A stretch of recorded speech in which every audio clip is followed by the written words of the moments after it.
सरकार ने हाथ पैर मार लिए, प्याज के एक्सपोर्ट को भी कस दिया। ज्यादा सरकारी खरीद शुरू कर दी, लेकिन प्याज है कि काबू में नहीं आ रही। दिल्ली मुंबई में प्याज 80 रुपए किलो बिक रहा है।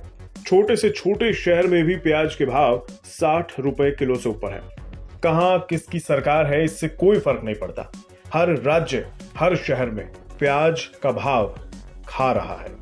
इस बीच सरकार ने प्याज को काबू करने के लिए रविवार को ही प्याज की मिनिमम एक्सपोर्ट कीमत $800 टन तय की, यानी 67 रुपए किलो से कम की कीमत पर आप एक्सपोर्ट कर ही नहीं सकते। माना जा रहा है कि इससे प्याज कम एक्सपोर्ट होगा और घरेलू बाजार में कीमतें काबू में आ जाएंगी। सवाल यह है कि प्याज की कीमतें बेतहाशा बढ़ क्यों रही हैं? क्या इसके पीछे जमाखोरी एक वजह है या फिर कोई और वजह है? तो समझ लीजिए कि प्याज की महंगाई के पीछे एक बड़ी वजह तो कुदरत है। बारिश कहीं कम हुई है तो कहीं ज्यादा। उसकी वजह से खरीफ में प्याज की बुआई कम हुई है। खरीफ की फसल देर से बोई गई है। अब तक खरीफ का प्याज बाजार में नहीं आया है। रबी की फसल पर प्याज खत्म होता जा रहा है। सरकार दलील दे रही है मौसम की, लेकिन उधर प्याज ने उछाल मारी है। कुछ हफ्ते पहले 30 था, 40 हुआ, 50 हुआ, फिर 60 के स्तर को छू गया और अब 80 है। और प्याज है कि इससे भी ऊपर जाने को बेताब है।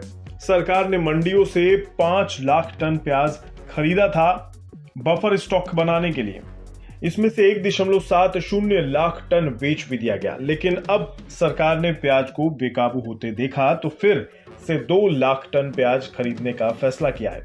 देश में प्याज की पैदावार 2021-22 में करीब 317 लाख टन हुई थी। 2022-23 में ये 318 लाख टन हुई थी, लेकिन इस बार पैदावार कम हो सकती है। ये नासिक मंडी की तस्वीरें हैं। ये प्याज की सबसे बड़ी मंडी मानी जाती है। आम दिनों में सैकड़ों ट्रैक्टर, ट्रक प्याज लेकर आते हैं, लेकिन अभी देखिए गिने चुने वाहनों से ही प्याज आया है, यानी आवक घट गई है। प्याज की कीमतें आसमान छू रही हैं।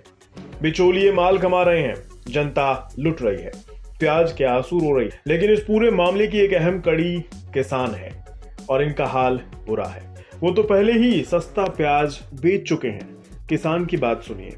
प्याज हर साल नवंबर में ऊंची कीमतें छूता है, कभी मौसम की दलील तो कभी कम फसल पैदा होने की, लेकिन इस सबसे जरूरी कमोडिटी को लेकर कोई ठोस नीति कभी नहीं बनती।